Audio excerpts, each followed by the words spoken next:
Invito a nuestro pastor, todo el tiempo es suyo, y le digo un pastor porque realmente nos está pastoreando y nos está ayudando a que podamos nosotros seguir esta senda. Gracias. Hermanos, que Dios les bendiga. Nuestro último día.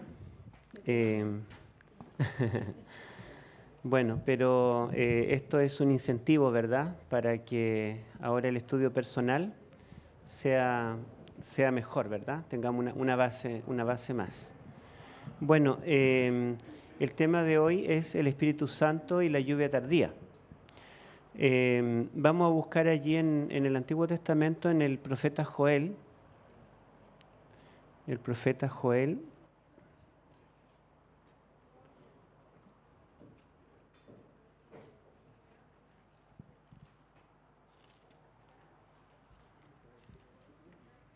El capítulo 2, y vamos a leer el versículo 23.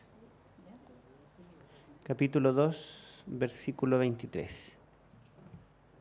¿23? Sí, por favor.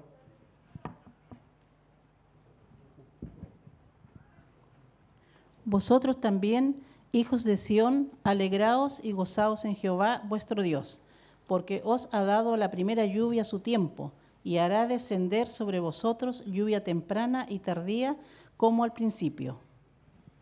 Ya. Entonces, Dios, a través del profeta Joel, está anunciando al pueblo de Dios que les enviará la lluvia temprana y la lluvia tardía, como al principio.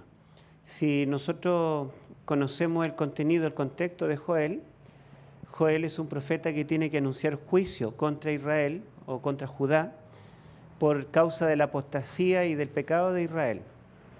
Entonces, él anuncia que vendrá un ejército, pero en todo el libro de Joel está usando metáforas relacionadas con la agricultura. Entonces dice que enviará su gran ejército de langostas, que vendrá, oscurecerá el cielo y las langostas devorarán todo. Y bueno, estas langostas son descritas en una forma bien especial porque parecen ejércitos de caballería y dice que tienen dientes como de león. O sea, dientes de león quiere decir que nadie puede escapar. Si me muerde un gato o un perro, me puede hacer una herida, se me puede infectar, pero no me va a arrancar el brazo, no me va a matar. Pero si estas langostas tienen dientes de león, digamos, es terrible. Ahora, de todos los insectos que había en la tierra prometida, de todas las plagas que podían azotar, la langosta era la más temida. El Talmud, que son los escritos tradicionales judíos, dice que el sábado era tan sagrado que incluso la cantidad de pasos que se podía caminar estaban contados. Sin embargo, el Talmud permitía transgredir el sábado. En una ocasión, había una circunstancia que daba chipe libre para trabajar en sábado. ¿Saben cuál era? Ni siquiera un enfermo se lo podía atender en sábado. Pero ¿qué sí permitía el Talmud? Que el sábado se podía trabajar.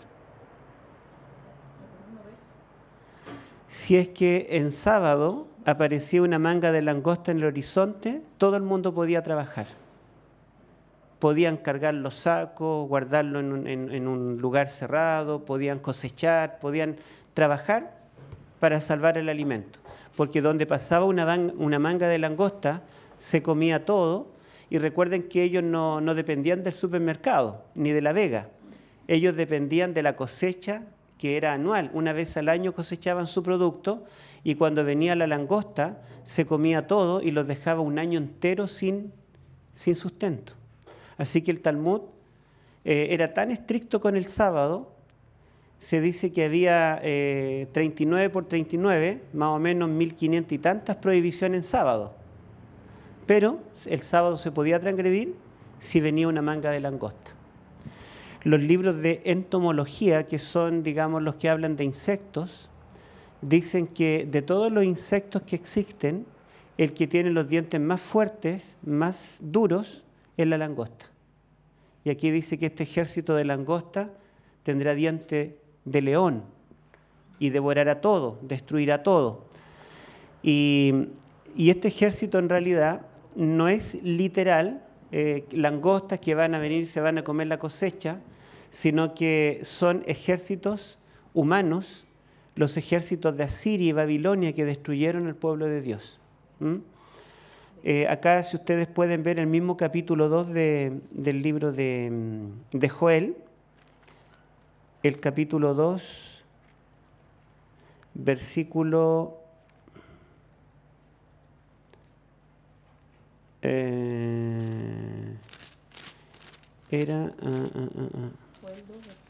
Sí.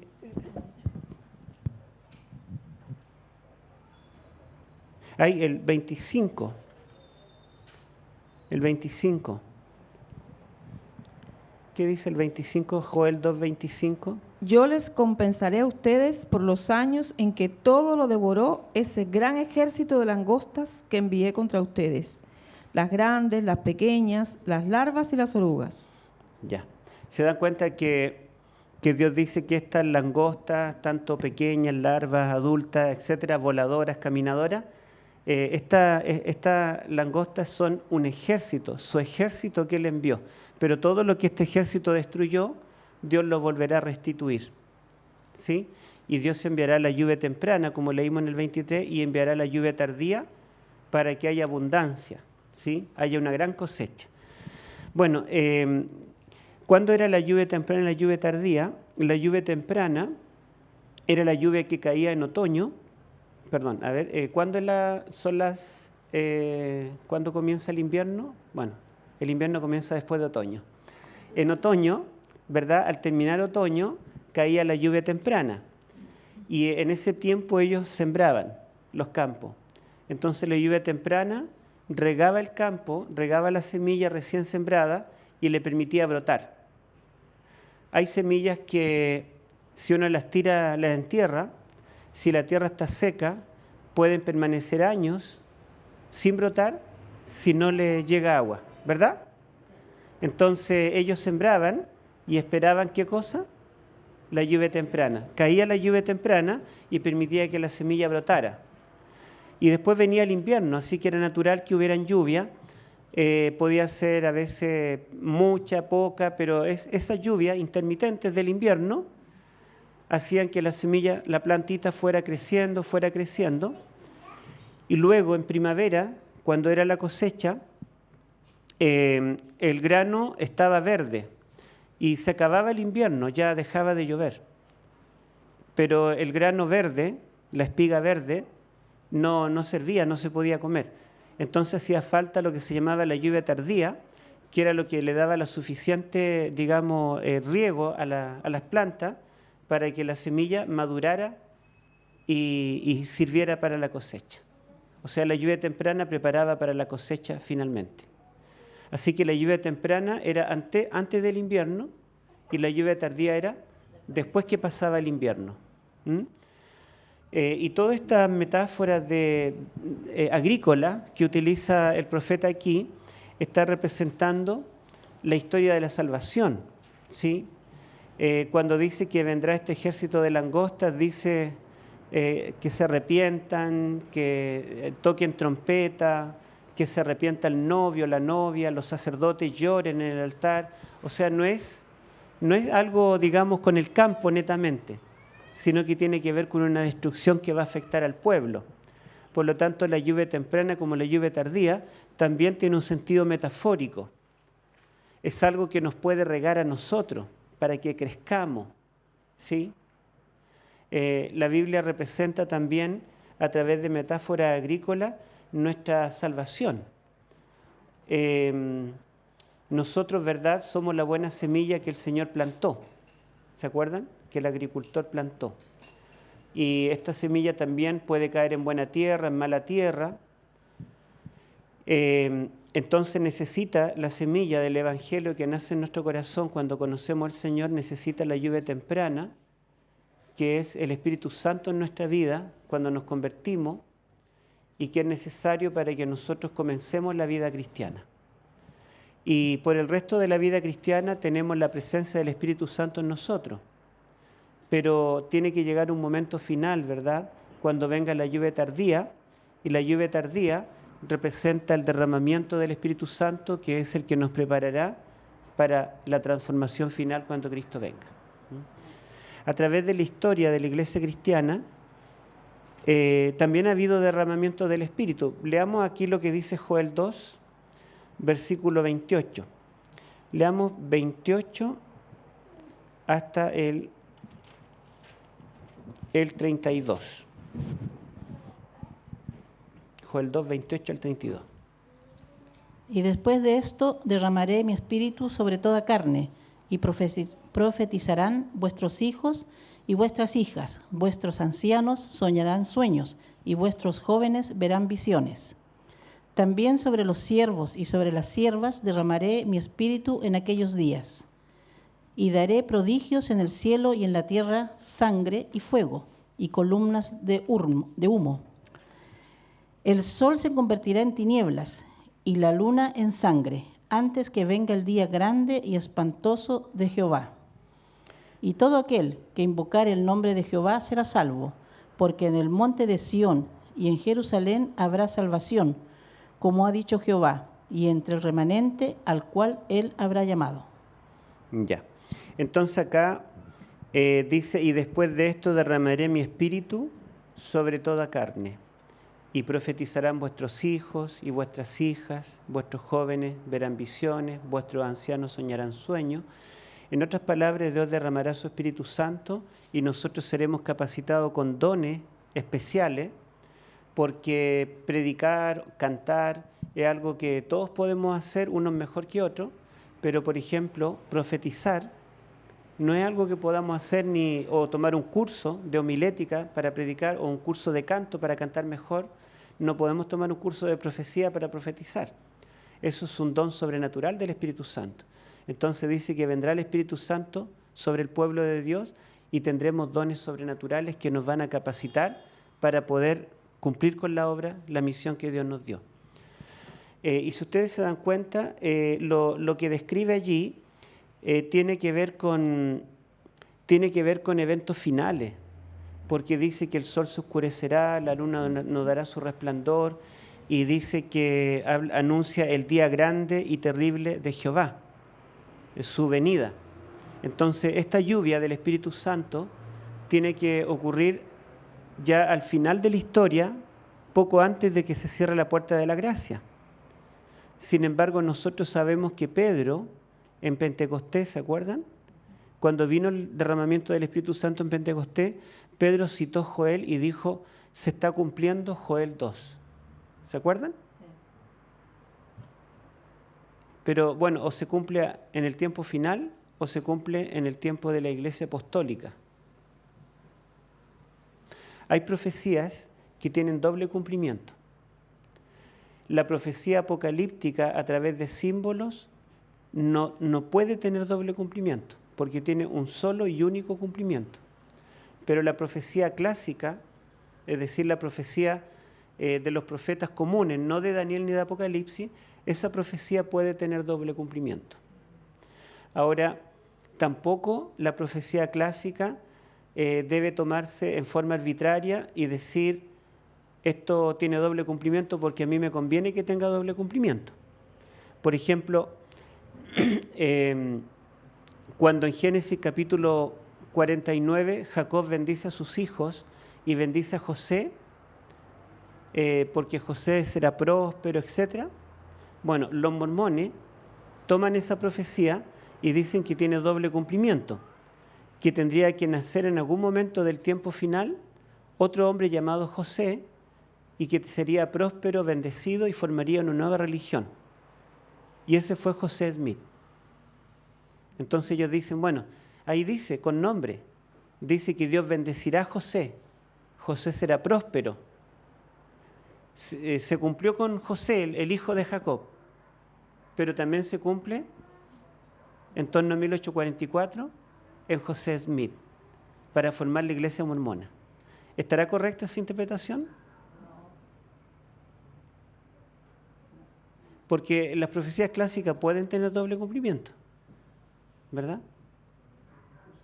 Pero ¿cuáles son los parámetros para decir esta puede tener o esta no puede tener doble cumplimiento? Tiene que haber parámetros, ¿cierto? Porque si no, yo puedo formar una religión nueva y tomo cualquier texto de la Biblia y digo, esto se está cumpliendo en mí. Y alguien me puede decir, no, pero es que esto ya se cumplió. Sí, pero es que tiene doble cumplimiento. Bueno, hay algunos parámetros. Les menciono un par de parámetros. Por ejemplo, una profecía clásica tiene doble cumplimiento cuando el profeta que anuncia ese evento da alguna pista de que puede tener un segundo cumplimiento, o bien el cumplimiento local, ¿verdad?, a corto plazo, lo describe en un lenguaje hiperbólico demasiado grande que permite entender que tendrá un cumplimiento mayor en el futuro. ¿Sí? Por ejemplo, Isaías 7:14 dice que la Virgen concebirá, dará a luz un hijo. Y dice eso será dentro de 2 años. O sea, en ese tiempo, por el año 740 a.C. Pero dice que ese niño nacerá de una virgen, y eso no es normal. Y dice que él reinará sobre el mundo entero, no solamente sobre los judíos. Y varias otras cosas que describe de él que van más allá de un rey judío común. Entonces esa profecía tiene doble cumplimiento, porque se cumplió allí en tiempo del profeta Isaías, pero también esa profecía tiene muchos elementos que dan a entender que tendrá un cumplimiento futuro mayor. Aquí Joel, ¿tiene alguna pauta que nos dé a entender que tiene un doble cumplimiento? Sí, fíjense ustedes que por un lado está describiendo un evento universal, cósmico, del tiempo del fin, y por otro lado está describiendo un evento local, histórico, vinculado con Jerusalén. Dice que, versículo 32, y todo aquel que invocare el nombre de Jehová será salvo, porque en el monte de Sión y en Jerusalén habrá salvación, como ha dicho Jehová, y entre el remanente al cual él habrá llamado.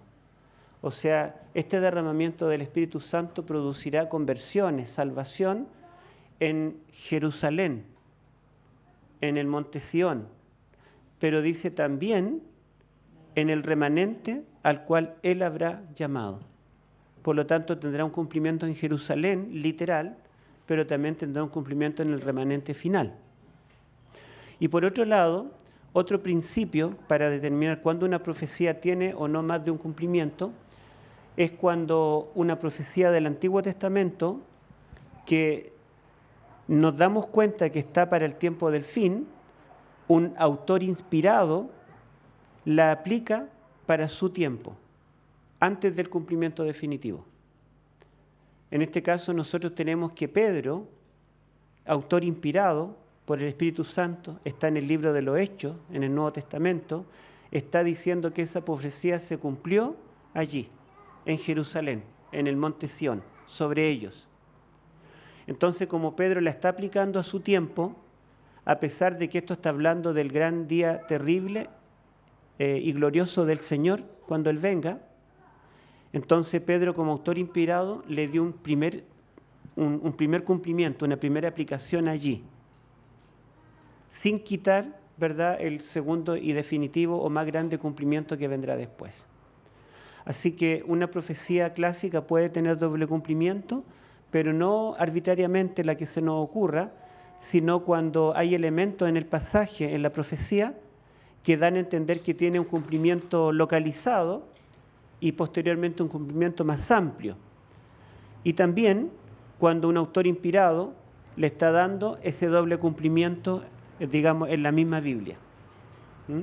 Bueno, entonces no vamos a leer allí Pedro porque ya lo conocemos y es lo mismo que dice acá, pero esperamos que venga una lluvia tardía. En el nacimiento de la iglesia cristiana, cuando la iglesia comienza, vino el derramamiento del Espíritu Santo y permitió que la semilla que Jesús con los apóstoles habían sembrado, esa semilla brotara. Y nosotros vemos que hay una gran conversión. Sí, brotó con fuerza. Ahora, a través de toda la historia cristiana, el Espíritu Santo ha estado trabajando con el pueblo de Dios, y la iglesia, a pesar de todas las limitaciones, las persecuciones, la apostasía y todo lo que podamos ver a través de la historia, la iglesia cristiana ha crecido, se ha expandido por el mundo, han habido grandes conversiones, han habido, digamos, grandes criminales que se han convertido a Cristo, han cambiado de vida, han habido reyes que se han convertido, en fin. Entonces vemos que el Espíritu Santo está trabajando con la iglesia.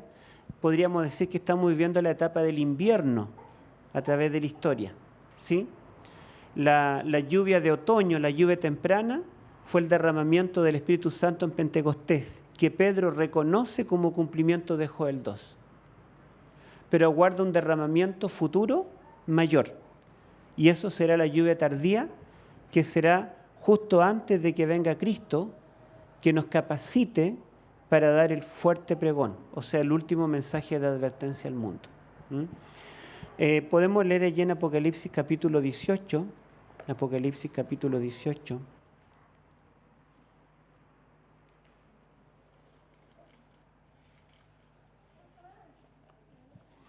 El versículo 1 hasta el... Leamos del 1 al 4. Después de esto vi a otro ángel que bajaba del cielo. Tenía mucho poder y la tierra se iluminó con su resplandor. Gritó a gran voz: ha caído la gran Babilonia. Se ha convertido en morada de demonios y en guarida de todo espíritu maligno, en nido de toda ave impura y detestable, porque todas las naciones han bebido el excitante vino de su adulterio. Los reyes de la tierra cometieron adulterio con ella, y los comerciantes de la tierra se enriquecieron a costa de lo que ella despilfarraba en sus lujos. Luego oí otra voz del cielo que decía: salgan de ella, pueblo mío, para que no sean cómplices de sus pecados, ni los alcance ninguna de sus plagas, pues sus pecados se han amontonado hasta el cielo. Hasta el 4. Ya.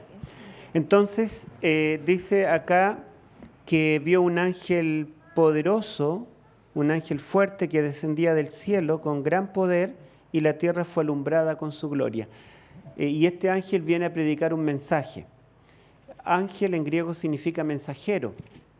Y en Apocalipsis los ángeles a veces son ángeles literales, ¿verdad?, que interactúan en el cielo, en la adoración, en el derramamiento de las plagas, en otros eventos, pero también los ángeles en Apocalipsis representan al pueblo de Dios. Por ejemplo, en Apocalipsis capítulo 1 al 3, dice que Él tiene 7 estrellas en la mano, y después dice que esas estrellas son los ángeles de las 7 iglesias. Y nos damos cuenta que decir ángeles es decir los cristianos de la iglesia, porque dice: escribe al ángel de la iglesia en Efeso, yo conozco tus obras, y le describe los pecados de la iglesia y las virtudes de la iglesia. Si fuera un ángel literal, los ángeles leales no están pecando, ¿verdad? Está responsabilizando al ángel por los pecados y también lo felicita por las virtudes de la iglesia. Por lo tanto, el ángel es un símbolo colectivo para representar al pueblo de Dios. Y en Apocalipsis 14 representa al remanente a través de la figura de 3 ángeles que predican el Evangelio eterno. Sabemos que quien predica el Evangelio somos nosotros, la iglesia. Ahora, este mensaje de la caída de Babilonia ya está siendo predicado desde 1844, es lo que nos dice Apocalipsis 14. Solamente que este mensaje es predicado no a gran voz. Si ustedes comparan con el capítulo 14, versículo 8, ahí dice que otro ángel le siguió diciendo: ha caído Babilonia, pero no a gran voz. Pero acá el mensaje lo da con voz potente. No dice a gran voz, dice más que eso, con voz potente. Y toda la tierra fue alumbrada con su gloria. Entonces este ángel representa al pueblo de Dios que vendrá con poder, con la gloria de Dios. Y es porque habrá recibido la lluvia tardía. Y el mensaje ya es definitivo. Dice que Babilonia ha caído para siempre, no tiene vuelta, no se recuperará, se ha llenado de demonios, y a tal punto de que los cristianos fieles que están en Babilonia ya no deben continuar allí con la esperanza de que su iglesia va a cambiar, sino que dice: salid de ella, pueblo mío. Y si no salen, seréis partícipes de sus pecados, y por lo tanto recibiréis parte de sus plagas. O sea, ya no solo es pecado cometer los pecados de Babilonia, sino que es pecado permanecer en Babilonia, a esa altura. Y aquí veríamos nosotros el cumplimiento de la lluvia tardía que nos capacitaría para terminar la obra. Ahora, nosotros vemos que el enemigo está atacando un punto neurálgico de nuestra doctrina, que es la persona del Espíritu Santo. Porque si es el Espíritu Santo lo que nosotros esperamos para terminar la obra, es Él el que nos puede capacitar con dones especiales para poder terminar la obra, porque fíjense ustedes que la experiencia nos dice que, digamos, lo mejor que nosotros podemos lograr, ¿en cuántos años llevamos acá? Si tomamos 1863, cuando la iglesia se organizó, 1863 al año 2020, ¿cuánto tenemos? Un siglo y medio. ¿Cuánto? 157, ya, más o menos, ¿verdad? Yo no estoy ahora pensando matemáticamente, así que más o menos un siglo y medio.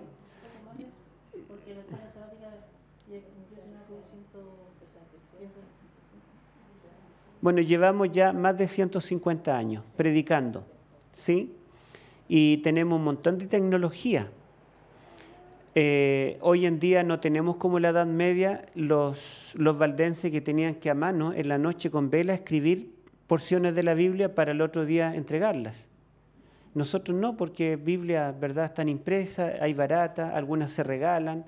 Si queremos conseguir Biblia, y en realidad no necesitamos regalar Biblia a alguien para que pueda leer, porque todo el mundo tiene.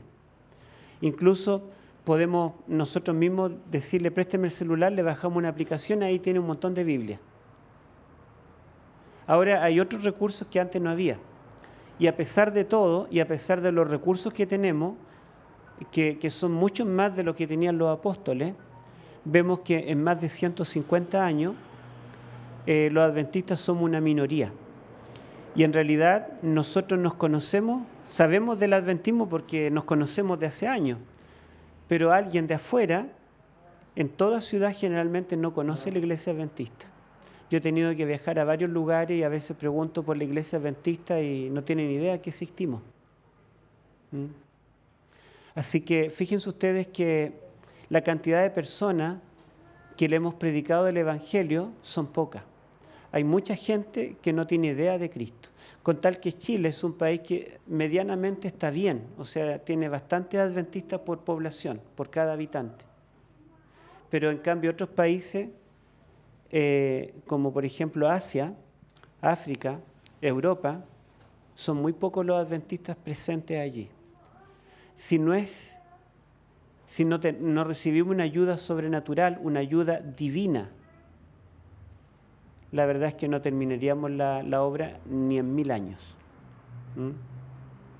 Los apóstoles, ustedes ven que eran completamente ineficientes. Ellos no entendían nada. Jesús le explicaba con manzanita. ¿Se acuerdan cuando la samaritana, Jesús le dijo, le trajeron comida? Señor, traemos la comida. Y él estaba dándole un estudio bíblico a la samaritana. Le dijo, ahora tengo una comida que comer. Y ellos dijeron, a lo mejor la mujer le trajo comida. No entendían. Y Jesús lo que decía, ellos no entendían, lo interpretaban mal.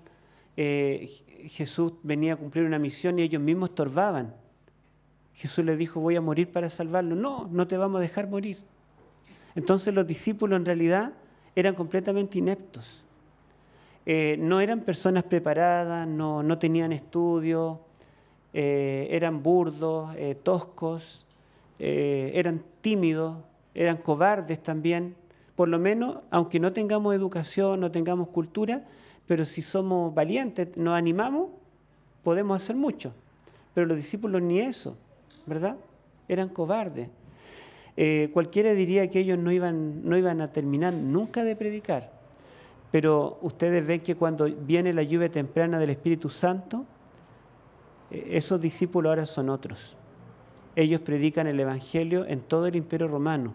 El Imperio Romano abarcaba parte de 3 continentes, tenía alrededor de 200 millones de habitantes, y 30 años después que Cristo ascendió al cielo, el apóstol Pablo informa en Colosenses capítulo 1, terminamos, ya predicamos el Evangelio en todo el mundo. Y dice, tenemos iglesia en cada ciudad importante, y todos los lugares ya los recorrimos. Fíjense ustedes, entonces en 30 años ellos cumplieron la misión, con un 1% de los recursos que tenemos nosotros, y siendo mucho menos. En cambio nosotros, ¿verdad?, que tenemos más recursos, en un siglo y medio no hemos logrado mucho. Pero cuando venga la lluvia tardía, nos capacitará como los apóstoles, y Elena de White dice que el Espíritu Santo será dado con más poder de lo que fue dado en el tiempo de los apóstoles. Ahora, si el Espíritu Santo es tan clave para que nosotros podamos terminar la obra, el enemigo justamente es eso lo que está atacando. Porque si nosotros no creemos en el Espíritu Santo como una persona divina, ¿cómo lo vamos a recibir? El que convierte un pecador no somos nosotros, no es el estudio bíblico que le damos. Tampoco es el Padre ni es el Hijo, porque cada uno está cumpliendo un rol distinto. Es el Espíritu Santo el que convierte un alma. Nadie puede cambiar de vida sin el poder del Espíritu Santo. La educación, la cultura, la psicología, el apoyo social, todo contribuye, pero nada puede cambiar en forma genuina desde adentro a una persona si no es por un poder divino que actúe en él. Tiene que haber una persona divina actuando en el corazón humano para que el corazón humano pueda cambiar. Entonces, la persona divina encargada de estar con nosotros para predicar y cumplir la misión es el Espíritu Santo. Él nos capacita a nosotros con dones espirituales. Incluso, Él pone las palabras que debemos decir. Cuando yo llegué a la iglesia, no sabía lo que sé ahora. Nunca había leído un libro, nunca había visto una Biblia en mi vida, por lo tanto, pero yo era tímido, pero sabía que tenía que predicar, así que salía a predicar y daba estudios bíblicos. Y nosotros invitábamos y no venía nadie, entonces le dije a los jóvenes, tomemos volante y vamos a meternos entre medio de la gente. Y fuimos a las plazas, a los lugares públicos, nos metimos al medio y les dábamos un volante. Y les decíamos, ¿quieren que oren por ustedes? ¿Nos dejan darle el mensaje? Y bueno, la mayoría de la gente, algunos incluso nos retaban. Y nosotros aprovechábamos el reto de ellos para hablarles. Y siempre cualquier palabra que saliera de la boca de ellos, nosotros la tomábamos y le comenzábamos a hablar. A veces nos salían, no, yo creo en los marcianos. Y nosotros usábamos eso y les dábamos un estudio bíblico de los marcianos. No importa lo que dijeran, pero le hablábamos. Y llenamos la iglesia. La llenamos con gente nueva, porque si no venían, bueno, nosotros salimos, pero hay que inventarse algo. Y entonces yo salía, pero resulta que muchas veces la gente me hacía preguntas y yo no conocía la Biblia, no tenía idea. Pero ¿saben cómo trabajaba el Espíritu Santo conmigo? Él me preparaba antes. Si yo me iba a encontrar con una persona que me preguntara de los marcianos, una semana antes, Él hacía que yo me interesara por estudiar los marcianos. En ese tiempo no había Google para buscar. Así que yo me topaba con un libro o con alguna revista y yo sentía que debía leerlo. Tenía que comprarlo, pedirlo prestado, leerlo, y tenía que leerlo, y leía de los marcianos, y después la otra semana me preguntaban por los marcianos y yo les daba una cátedra, y esa persona quedaba impactada. Me acuerdo que una vez teníamos una campaña donde pasábamos un CD y un video que proyectaba, y el CD era el audio que explicaba las diapositivas. Y justo el audio, la cinta se echó a perder. Entonces solamente estaba la proyección, pero no estaba la explicación de la diapositiva. Y me dijeron, ¿las puedes explicar tú? Sí, por supuesto, yo las explico. No tenía idea de qué tema era, no sabíamos. Y lo comenzaron a proyectar y hablaba del sábado. Y resulta que no hablaba del sábado con textos bíblicos, sino que el tema era, ¿será el sábado de ahora el mismo sábado del Edén? ¿O con los cambios de calendario, quizás estemos guardando el viernes, el jueves? Porque ustedes saben que los calendarios fueron modificados, ahora estamos con el calendario gregoriano, y el mismo calendario gregoriano se le sacó algunos días, se le puso algunos días, se alargó, se achicó. Entonces, y estaban los calendarios, estaban los papas que los cambiaron, y no había ninguna explicación, porque el cassette tenía toda la explicación. Pero ¿saben qué? Una semana antes, yo me había comprado un librito, que lo vi acá, la Biblia Responde, y en ese librito había un capítulo que decía, ¿será el día sábado hoy, el séptimo día, el mismo día del Edén? ¿O con los cambios de calendario habrá modificado el día? Y yo leí todo el índice y dije, tengo que leer este capítulo. Y no sabía por qué, pero tengo que leerlo. Y lo leí completo. Bueno, y ese día que yo llegué a la iglesia me dijeron, ¿puedes tomar el tema? Y comencé a ver los calendarios, inmediatamente lo reconocí. Y comencé a explicarlo con detalle, con manzanitas, todos los calendarios, el paso del calendario egipcio al juliano, del juliano al gregoriano, tal papa en tal fecha, sacó 10 días, tal papa añadió otro día, y fui explicando, y nadie se dio cuenta que habíamos improvisado. Todo el mundo, la gente, las visitas, pensaba que era parte del programa. Una vez estudiamos el folleto de Filemón, y me acuerdo que yo dije, Filemón, tengo que dominar Filemón. Y estudié Filemón, me aprendí el folleto de memoria, el libro de la Biblia, y lo estudié, terminó el folleto de Filemón, y un día en el curso, yo iba en cuarto medio, no vino el profesor de las 2 horas que nos tocaban. Entonces yo saqué mi Biblia, y yo siempre leía.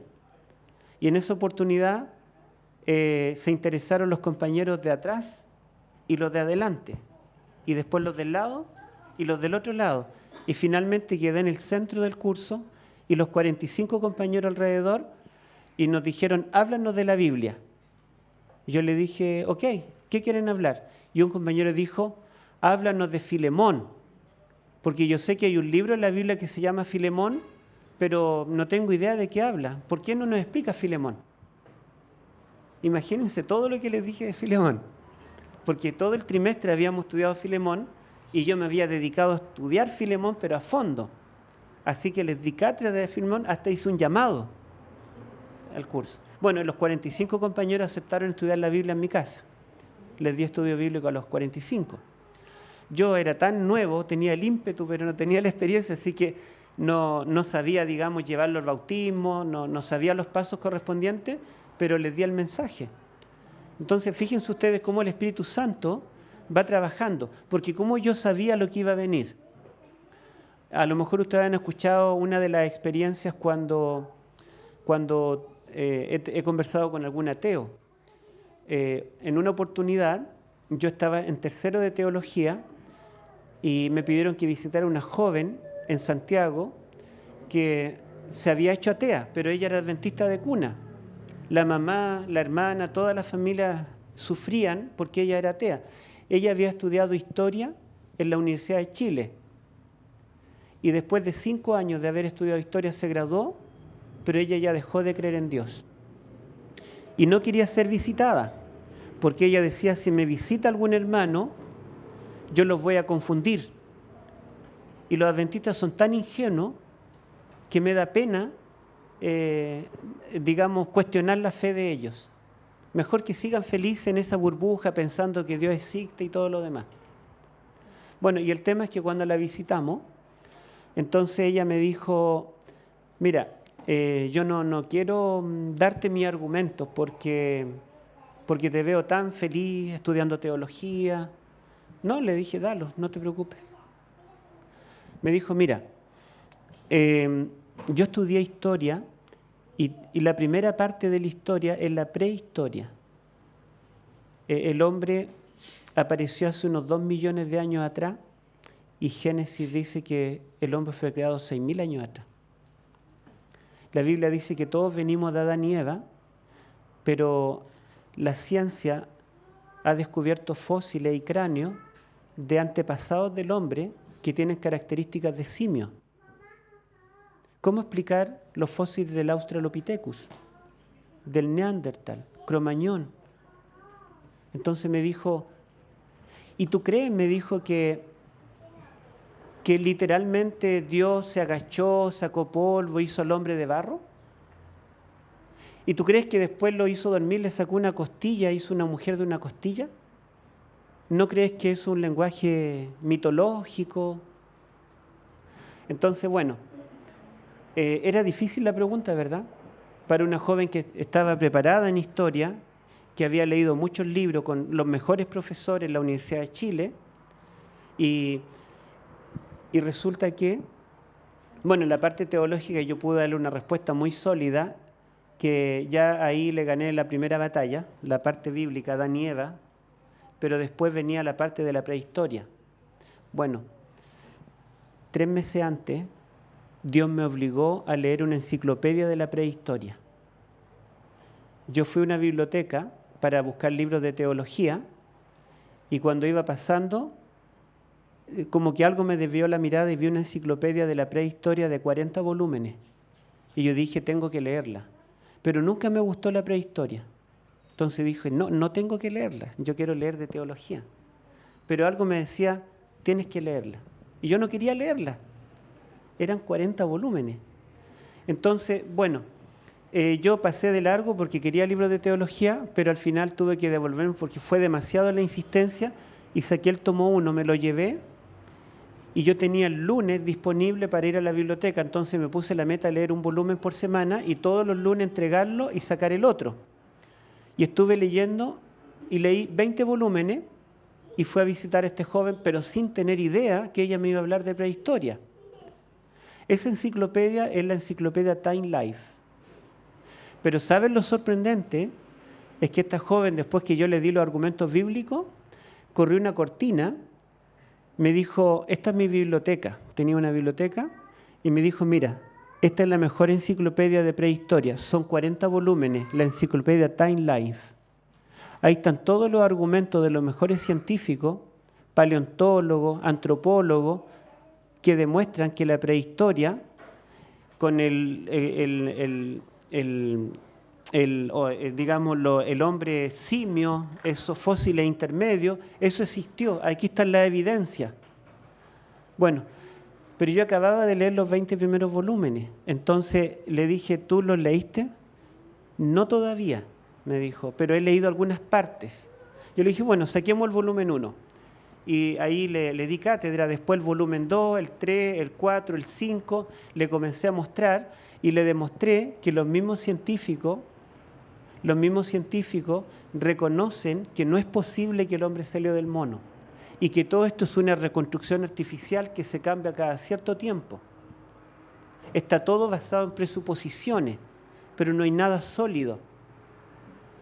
Y le mostré, pero con citas textuales de los mismos ateos, los mismos científicos que estaban defendiendo la evolución, le demostré que no. Bueno, ella me respondió, este sábado vuelvo a la iglesia. Esa fue la respuesta. Entonces, fíjense ustedes cómo yo iba a saber que me iba a enfrentar a una joven tan preparada en esta área, que no era mi área, no era un área que me interesaba, pero el Espíritu Santo continuamente a uno lo va guiando. No solamente en el momento le pone las palabras precisas, sino que de antemano lo va preparando. Y así, yo daba estudios bíblicos, predicaba y siempre tenía una respuesta sólida. Y la gente decía, tú te sabes todo. Pero la verdad es que yo estaba recién, no había leído ningún libro, estaba invicto, porque no me gustaba leer.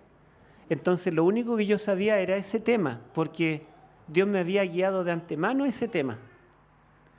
¿Se dan cuenta? Entonces el Espíritu Santo es una persona con la cual nosotros debemos convivir, debemos estar a diario, nos va guiando, Él nos va mostrando lo que debemos hacer, nos pone las estrategias, ¿sí? Nos pone la idea, y podemos ver los frutos, las consecuencias, cómo, ¿verdad? Hay conversiones, cómo la gente es tocada. Así que sin el Espíritu Santo, la verdad es que todo lo que nosotros hagamos podría ser ineficaz. ¿Se imaginan yo recién llegado a la iglesia y que todo mi curso, los 45, me digan, háblame de Filemón? Yo hubiera dicho, no tengo idea dónde está Filemón. Pero es que el Espíritu Santo iba capacitándome, preparándome de antemano. Bueno, entonces el Espíritu Santo, ¿verdad?, es el que nos capacita. El Espíritu Santo toca el corazón de la persona a la cual le hablamos. El Espíritu Santo tiene el poder de cambiar su vida. El Espíritu Santo también va preparando nuestro carácter para la eternidad, porque Él nos da el fruto del Espíritu, ¿verdad? Y que va cambiando un carácter tosco en un carácter dulce, y nos va cambiando en todas las cosas. Ahora, el Espíritu Santo es el que inspiró a los profetas, porque nunca la profecía fue traída por voluntad humana, sino que los hombres de Dios hablaron siendo inspirados por el Espíritu Santo. La palabra griega allí que se traduce inspirados, literalmente significa conducidos. Los profetas hablaron conducidos por la persona del Espíritu Santo.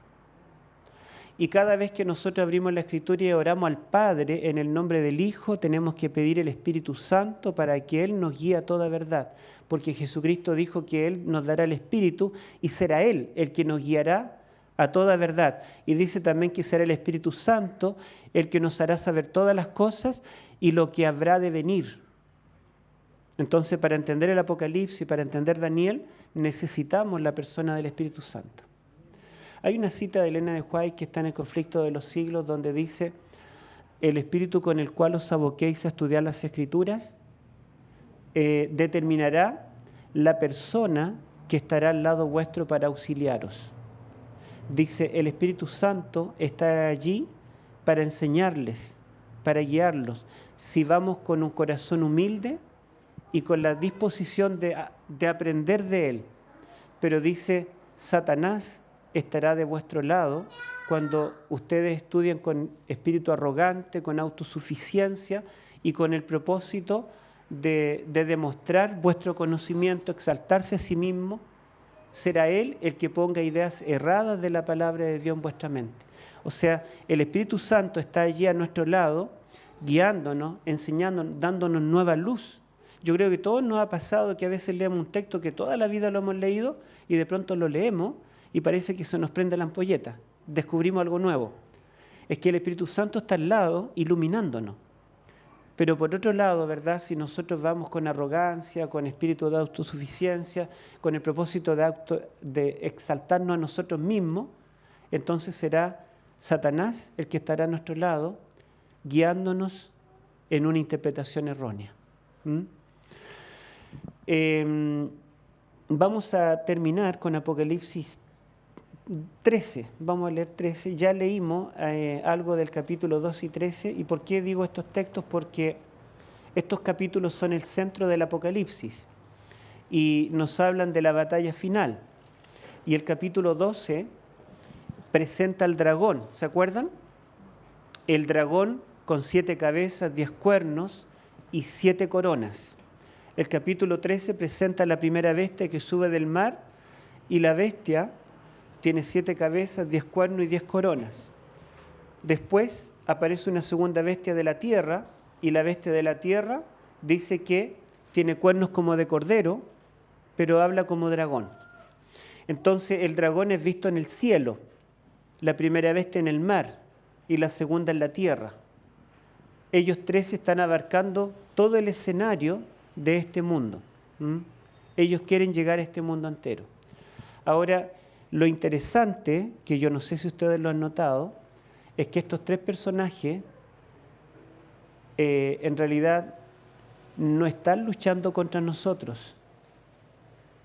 Bueno, y dice que le hará la guerra al remanente. Sí, pero la verdadera lucha de Satanás es contra Dios. La lucha es contra Dios. Es una batalla de adoración. Adorar al Dios verdadero o adorar a un falso Dios. El sistema del enemigo. Entonces Dios es el centro de la lucha más que nosotros. Nosotros pasamos a ser parte de este conflicto porque nos identificamos con Dios, porque somos simiente de Él, porque guardamos los mandamientos de Él, y por ese motivo el enemigo nos ataca. Pero la verdad es que la lucha es contra Dios. Ahora, miren qué interesante, el dragón es visto en el cielo, y en Apocalipsis siempre el Padre se describe en el cielo. El dragón tiene un trono, y en Apocalipsis el Padre siempre tiene un trono. Ahora, dice que el dragón tiene 7 cabezas y 10 cuernos, y del mar surge una bestia que también tiene 7 cabezas y 10 cuernos. Claramente, esa bestia que se parece al dragón es hijo del dragón. Y si el dragón está imitando al Padre, la bestia del mar, que es su hijo, estaría imitando a Jesús, al Hijo. Y esta bestia sube de las aguas, y Jesús comienza su ministerio cuando subió de las aguas del Jordán. Esta bestia dice que tiene autoridad por tiempo, medio tiempo, 3 años y medio, simbólicos. El ministerio de Jesús, ¿cuánto duró? 3 años y medio literales. Al final de su ministerio, Cristo muere, pero resucita. Al final de los 3 años y medio, la bestia muere, recibe la herida de muerte, pero resucita. Su herida mortal fue sanada. ¿Se dan cuenta? Que el dragón es un falso padre, la bestia del mar es un falso hijo, y la bestia de la tierra, que aparece en escena al final del ministerio de la primera bestia, nos recuerda al Espíritu Santo, a quien que Jesús está prometiendo al final de su ministerio. En Juan 14 al 16, cuando Él está terminando su ministerio, el día antes de morir, Él dice: yo me iré, pero os enviaré otro Consolador. El Consolador es llamado el Espíritu de verdad, porque Él os guiará a toda verdad. Y esta bestia dice que habla como dragón. ¿Y cómo habló la serpiente antigua al dragón? ¿Con verdad? Con engaño. Y dice que esta bestia hace todos sus esfuerzos para engañar a los moradores de la tierra. Y el Espíritu Santo vendrá para guiarnos a toda verdad. Dice que esta segunda bestia no vendrá a hablar de ella misma, sino que la segunda bestia usará toda su autoridad, toda su influencia para hablar de la primera bestia. Jesús dice que el Espíritu Santo vendrá no para hablar del mismo, sino que usará todo su poder para hablar de Cristo. El Espíritu Santo viene para conducirnos a Cristo, que es el que murió por nosotros en la cruz. Y esta segunda bestia vendrá para hablarle a todos los moradores de la tierra de la primera bestia, la que murió y resucitó, la que recibió la herida de muerte y vivió. Y dice que esta bestia hará grandes señales y milagros. Y la Biblia nos dice que el Espíritu Santo hizo grandes señales y milagros. Dice también que esta segunda bestia incluso hará descender fuego del cielo delante de los hombres. Y el Espíritu Santo hizo descender fuego del cielo en tiempos de Elías e hizo descender fuego del cielo en Pentecostés, en la lluvia temprana. Por lo tanto, todas las características de esta bestia de la tierra son las características del Espíritu Santo. De manera que el dragón, la bestia y el falso profeta son una falsa trinidad. ¿Cuántos son los agentes del mal con los cuales tendremos que luchar en la batalla final? 3. Apocalipsis capítulo 16, quizás lo podríamos leer allí. Apocalipsis capítulo 16, a ver el versículo 12 me parece y 13. Sí, el 13. 13 y 14 leámoslo. Y vi salir de la boca del dragón, de la boca de la bestia y de la boca del falso profeta 3 espíritus malignos que parecían ranas. Son espíritus de demonios que hacen señales milagrosas y que salen a reunir a los reyes del mundo entero para la batalla del gran día del Dios Todopoderoso. Amén. Entonces, la batalla final que nosotros pelearemos será contra una falsa trinidad, el dragón, la bestia y el falso profeta. Así que si el dragón falsifica a la Trinidad, es porque la Trinidad existe. ¿Satanás conoce o conoció al verdadero Dios? Sí. Y es por eso, ¿verdad?, que al falsificar a la divinidad, lo falsifica a través de 3 entes: el dragón, la bestia y el falso profeta. ¿Por qué los paganos, los cultos paganos más antiguos, a pesar de ser politeístas, tener muchos dioses, tenían 3 dioses principales? Ustedes saben que los egipcios tenían Trinidad, los babilonios, los sumerios. ¿Por qué? Porque Satanás conoció al Dios verdadero y él falsificó y desvirtuó la religión verdadera desde el principio. En todas las culturas paganas antiguas se adora una diosa madre y se piensa que será un hijo el que salvará al mundo. ¿De dónde viene eso? No viene de la Biblia, porque estas culturas son más antiguas que la Biblia. Vienen de lo que Adán le contó a sus hijos, lo que Noé le contó a sus hijos. Después del Ararat, los hombres se multiplicaron por la faz de la tierra. ¿Y qué llevaron? Este conocimiento. En el libro del Génesis, del origen de la vida, el azul, yo tengo varios datos que muestran que todas las religiones del mundo bebieron de una fuente común, solo que después desvirtuaron esta verdad, la mezclaron con tradiciones humanas. Por ejemplo, hay palabras egipcias que son las mismas del Génesis para designar algunas cosas clave. Hay palabras sumeria, acadia.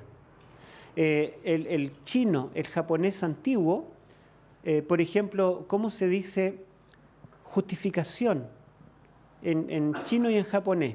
Son signos, símbolos. Uno es un símbolo de un cordero inmolado y el otro el pecador debajo del cordero. Así se escribe justificación. ¿Cómo se escribe barco en chino? Barco se escribe un símbolo de un bote o recipiente, más el símbolo del número 8, más el símbolo de personas. Barco se dice un recipiente o navío con 8 personas. ¿De dónde viene la idea de que 8 personas están relacionadas con un barco? Del Génesis. Todas las culturas dicen que ellos son sobrevivientes de un diluvio. En Chile tenemos un historiador especialista, José Bengoa, que ha estudiado la cultura mapuche profundamente, y él ha escrito algunos libros, y escribió un libro sobre la cultura mapuche, y él dice que los mapuches dicen que su origen está después de un diluvio universal, que los dioses se enojaron, mandaron aguas por toda la tierra, y que una familia mapuche se salvó en un bote. ¿Por qué todas las culturas en África, en Asia, en Oceanía, tienen la misma tradición? Es porque el mensaje que les dio Noé y sus hijos a toda la gente antes de que se esparciera por el mundo, ellos tomaron este mensaje, solo que después lo fueron mezclando con tradición o desvirtuando. Entonces, nosotros podemos ver que el enemigo conoce mucho de la religión, mucho de Dios. Él vio a Dios, lo conoció. Por lo tanto, trató de falsificarlo y desvirtuar la verdad en todas las culturas paganas. Y por eso fue necesario que Dios llamara a una familia, a Abraham. Y por eso fue necesario que Dios revelara en forma especial a través de sueños, visiones, y por eso fue necesario que Dios le enviara profetas. No bastaba con la tradición oral de las verdades que Adán pudo comunicar a su descendencia. Fue necesaria una revelación especial y por eso existe la Biblia. Así que podemos darnos cuenta que en la batalla final Satanás conformará una falsa deidad, y esta falsa deidad será trina: un padre, un falso hijo y un falso Espíritu Santo. Así que como la batalla es contra Dios, el enemigo se la ha arreglado para falsificar o para atacar o para disminuir a Dios. Los antitrinitarios que surgieron en el siglo IV con Arrio, de ahí en adelante, porque desde el siglo I eran trinitarios, en el siglo IV surge el antitrinitarismo y la esencia de ellos es que disminuyen al Espíritu Santo y disminuyen al Hijo. Y toda falsa religión disminuye a Cristo, porque Cristo es el centro de la Escritura. Si dicen, sí, Cristo nos salva, pero no es Dios. O Cristo es Dios, pero no es eterno. O Cristo me perdona, pero yo tengo que tener méritos también para salvarme. La salvación es por mérito, por obra y por fe. Cristo me da vida eterna, pero la verdad es que yo intrínsecamente soy eterno porque mi alma es eterna. Entonces, de cualquier forma, toda falsa religión o toda falsa iglesia va a disminuir a Cristo. Esa es la característica. Si alguien dice que Cristo es menos que, eso no viene de Dios. Y nosotros debemos exaltar a Cristo, debemos resaltar a Cristo. Y el centro del Apocalipsis es nada menos que Cristo. El Apocalipsis es la revelación de Jesucristo. Y si Jesucristo fuera menos que el Padre, ¿cómo es posible que la palabra de Dios me hable de alguien que fue engendrado, de alguien inferior? Así que confiemos en lo que la Biblia nos dice, guiémonos por la palabra de Dios y no dejemos que el enemigo nos engañe. Ellen G. White dice que en su tiempo, cuando era atacado el santuario y el sábado, y los pioneros defendían el sábado, defendían el santuario, ella dijo algo interesante. Dijo, cuando estemos ya en el tiempo final, toda doctrina será atacada, todo punto de fe será zarandeado. Nosotros no esperábamos que atacaran una doctrina tan básica como la doctrina de la divinidad. No esperábamos que se atacara una doctrina tan simple como la alimentación, el estilo de vida. No esperábamos que se atacara la doctrina de nuestra organización, cómo nos organizamos, o la doctrina de los diezmos. Era algo que lo entendíamos como muy fácil, que todos lo aceptábamos. Pero hoy en día se está cuestionando cada doctrina y termina una corriente y se levanta otra que ataca otro punto de la fe. Así que debemos estudiar como nunca antes, porque tenemos que enfrentar un tiempo más difícil, donde todo punto de fe será cuestionado. Y nosotros vemos que hermanos que estuvieron sentados al lado nuestro en la escuela sabática, hoy están afuera. Y nosotros somos también el blanco del enemigo. Que no nos gane, porque el que está con nosotros es más poderoso que el que está contra nosotros. Que Dios les bendiga, hermanos.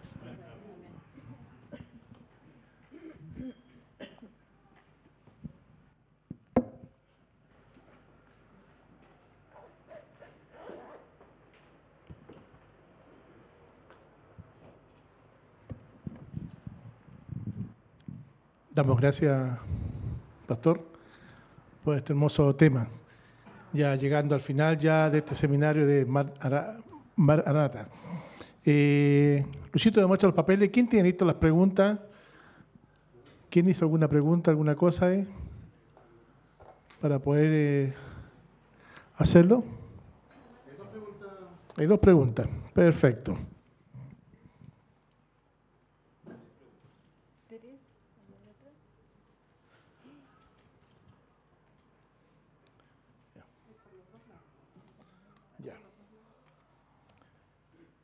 Tenemos tres preguntas, pastor. Dice, ¿cómo se manifestará el hombre de pecado?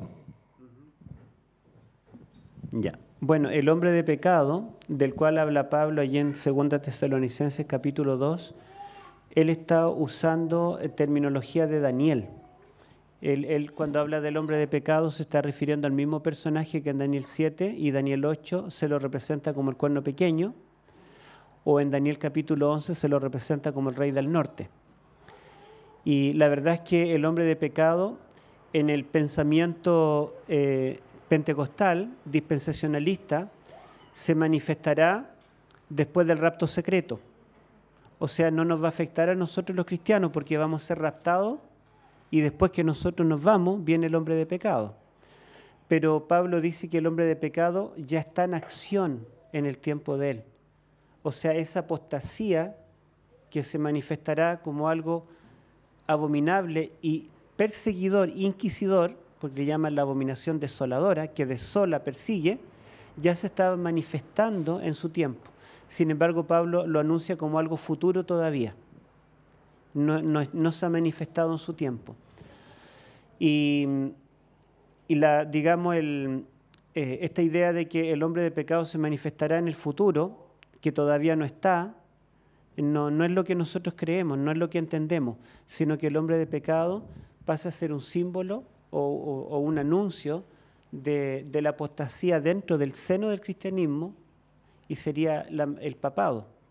Porque en el siglo IV, cuando la iglesia se fusiona con el imperio pagano, con Roma, entonces la iglesia adopta muchas cosas del paganismo de Roma, como también Roma acepta muchas cosas del cristianismo. Y ustedes han escuchado seguramente de Constantino, que Constantino fue el primero que introdujo el domingo en el cristianismo, y después la iglesia cristiana oficialmente adoptó el domingo como el día de adoración. Constantino fue el primero en introducir imágenes, y él donó los templos paganos con las imágenes paganas a la iglesia cristiana, y la iglesia cristiana les cambió nombre a los mismos dioses romanos. Y después de Constantino viene Teodosio I el Grande, y Teodosio hizo más que Constantino. Teodosio declaró ilícito al paganismo y persiguió a los paganos.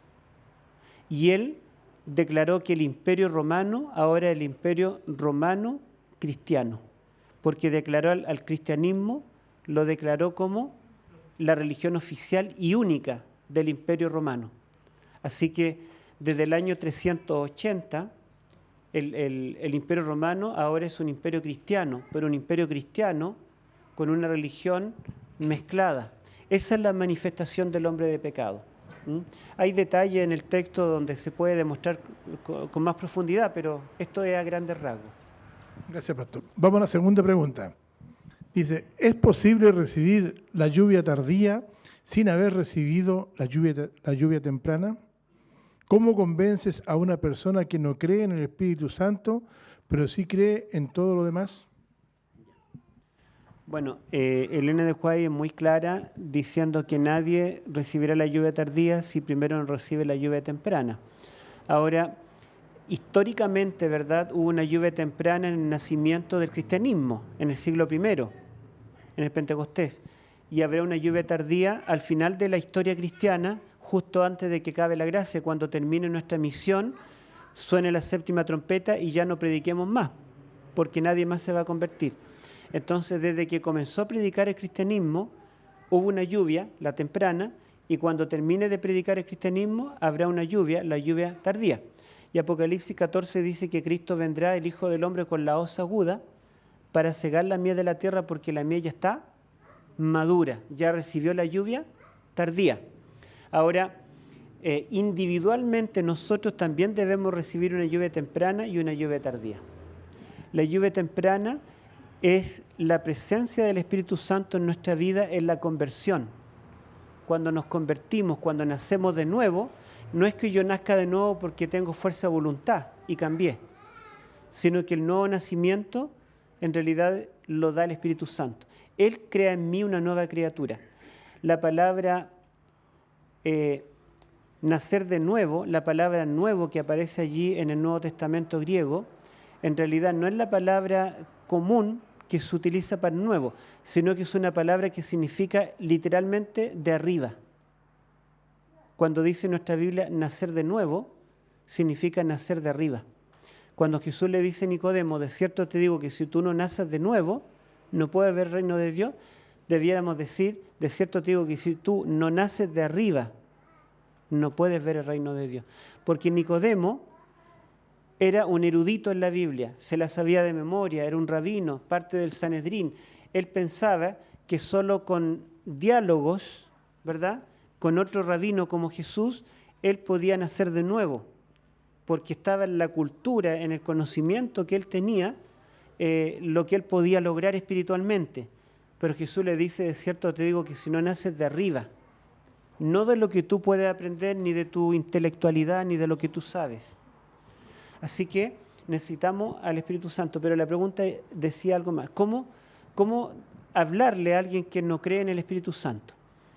Bueno, las personas que no creen en el Espíritu Santo no conocen mucho la Biblia y no conocen mucho el Espíritu de profecía. Conocen textos aislados, como los testigos de Jehová. Ustedes pídanle que le lean el contexto, un testigo de Jehová se pierde, porque les muestra textos, se sabe textos de memoria que tiene que citar, formando toda una cadena que parece algo muy, muy sólido. Pero la verdad es que son textos fuera de contextos. Y tanto los testigos de Jehová como los antitrinitarios necesitan una Biblia arreglada. Con cualquier Biblia no pueden demostrar su doctrina. Los testigos de Jehová tienen su propia Biblia y los antitrinitarios tienen su propia Biblia que se llama, ¿cómo se llama la Biblia de ellos? Tiene un nombre. No, de los antitrinitarios. Bueno, hicieron una Biblia que tiene un nombre como en hebreo y tienen, en vez de decir Jesús, ellos le ponen Yeshua. Cambian algunas cosas y sacan los textos o los modifican los que no les convienen. Entonces una doctrina que no es correcta. Y el librito chiquitito que la mayoría de ustedes adquirió, ese librito que hay allí del Espíritu Santo, tiene todas las respuestas necesarias, ¿sí? A tal punto que cuando hicimos el lanzamiento en Argentina de ese librito, estaba presente uno de los líderes de los antitrinitarios adventistas en Argentina. Y esa persona decidió volver a la iglesia ese día, porque son los argumentos necesarios para demostrarles que el Espíritu Santo realmente es una tercera persona divina. Muy interesante la respuesta. Y esta pregunta, creo que está respondida en parte con el recién. Dice, Dios dice en su palabra, no se cambiará ni una coma ni una tilde. ¿Por qué se usa otra versión? Se lee una versión y a la vez la Reina Valera 1960. ¿No lleva esto a confusión, tanto para nosotros como para los que son nuevos en el Evangelio? Bueno, ¿por qué se usan distintas versiones? Porque el original está en otro idioma, así que hay que traducir. Hay que traducir, pero el tema es que los idiomas son dinámicos. Ustedes ven que van evolucionando. Si ustedes leen un libro de Cervantes, por ejemplo, hay palabras que ya no usamos. Y en 100 años más, si Cristo no viene, el castellano, el chileno, va a ser distinto también. El chileno de ahora es distinto de cuando yo era niño. Muchas palabras no se usaban, porque la televisión nos enseñó a hablar en ese idioma más huachaca, más vulgar. Pero cuando yo era niño, había muchas palabras que no se usaban. Yo creo que si nuestros bisabuelos resucitan y hablan con un chileno, ellos siendo chilenos de cuna, no entenderían nada de lo que le están diciendo, porque el idioma va evolucionando. Entonces es necesario que a cada cierto tiempo se haga una Biblia nueva, no nueva 100%, pero que se actualice. Por eso está la Reina Valera del 1909, la de 1960, la de 1995, la del 2000, y así por el estilo. Y hay otras versiones también porque dentro de los eruditos que dominan los idiomas originales, supongamos que en nuestra iglesia algunos teólogos digan, ¿por qué no hacemos una Biblia nosotros? Si sabemos los idiomas originales y sabemos castellano.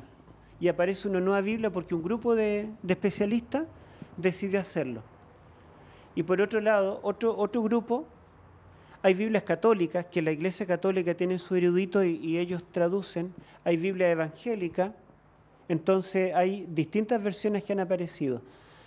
Pero la Biblia no tiene, digamos, el sentido de algo inamovible, estático, que deba ser una sola y no cambiarse.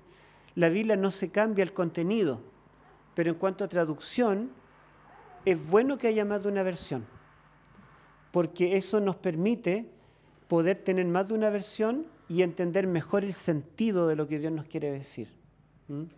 Ahora, todas las Biblias que son hechas en forma neutral, sin ninguna intención particular, nos sirven para entender la verdad, excepto si una Biblia es hecha por un grupo particular que tiene una misma doctrina. Por ejemplo, la Reina Valera, cada vez que se actualiza, se buscan teólogos de todas las denominaciones. Ahora en Argentina, digamos, se hizo una nueva versión en la habla hispana, para todos los países hispanos de España, América, etc. Se le pidió a 2 profesores de allá, teólogos nuestros, que participaran en la traducción. Y eran adventistas, pero la mayoría eran bautistas, metodistas, anglicanos, luteranos, presbiterianos, de otras denominaciones. ¿Pero por qué se llamó incluso adventistas? Porque cuando hay de toda la iglesia y se traduce, es neutral, es una traducción, digamos, respetando el texto, porque si solamente lo hacen los anglicanos, nosotros decimos, no, los anglicanos acá hicieron una Biblia a su gusto que favorece su doctrina. Si nosotros los adventistas hacemos una traducción adventista, a lo mejor nos va a gustar a nosotros, pero no es una Biblia que podamos compartir con todos los demás cristianos, porque van a decir, no, esta Biblia es de ustedes. Esta favorece su doctrina. Nosotros podemos defender el sábado con una Biblia católica, ¿o no? Con una Biblia Testigo de Jehová, con una Biblia Reina Valera, con la Nueva Versión Internacional. No necesitamos una Biblia adventista para defenderlo. En cambio, un Testigo de Jehová o un antitrinitario necesita una Biblia particular. Y ya cuando un grupo hace su propia Biblia, eso ya nos debe dar desconfianza. Y decir, esta es la única, y ninguna otra Biblia nos sirve. No, al contrario, debemos ser abiertos y tomar todas las versiones que hayan, compararlas, y hay algunas traducciones, cuando traducimos de un idioma a otro, por ejemplo, supongamos, queremos traducir una canción del inglés al castellano, para alguien que no sabe nada de inglés. Nosotros tenemos que decidir, respeto mucho el inglés y trato de hacerlo bien literal para que entienda el sentido de la persona que escribió la canción en inglés, o lo hago con un buen castellano, que sea tan normal que pueda entenderlo en forma clara, pero me alejo del inglés. Por ejemplo, en inglés, cuando decimos yo te amo, decimos I love you, yo amo a ti. Si yo quiero traducirlo literalmente, yo tendría que decirlo yo amo a ti, pero sonaría un poco raro. Está en castellano, lo podemos entender, pero sería muy apegado al idioma original. Por lo tanto, nosotros lo modificamos y decimos te amo. Le sacamos el yo y cambiamos el orden de las palabras. ¿Se dan cuenta? Entonces, hay Biblias que están bien apegadas al texto original. Una de ellas, la Reina Valera, la Biblia Jerusalén, pero el idioma a veces no, es un poco difícil para los nuevos. Ya los que llevamos años en la iglesia estamos acostumbrados. Pero cuando yo llegué a la iglesia me parecía la Biblia un libro que hablaba en una forma enredada. En cambio, hay otras Biblias, como la Nueva Versión Internacional, la Dios habla hoy, que tratan de hacerlo a un buen castellano, moderno, que lo entendamos fácilmente. Pero tiene que distanciarse un poco del texto original. Así que podemos tener una de cada una. Y que sea algo intermedio es difícil, porque siempre se pierde algo. O no es un buen castellano, o no está bien apegado textualmente al original. Eso podemos decir respecto a esta pregunta. Esta pregunta, pastor. Gracias. Le damos gracias. Bien. Y